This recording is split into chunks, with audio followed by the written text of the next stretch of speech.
Hello guys, good morning. Welcome to my vlog.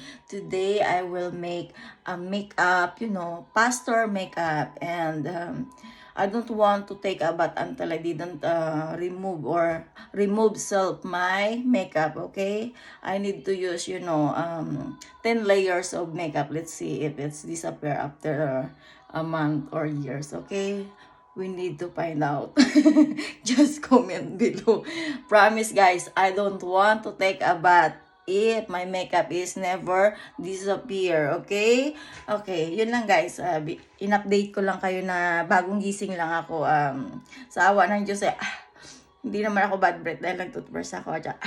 Wala nga akong bad breath guys. Kaya yun lang guys. Bye. Have a nice day sa inyong lahat. Have a nice day sa inyo at welcome to my YouTube channels. Thank you to all my subscribers.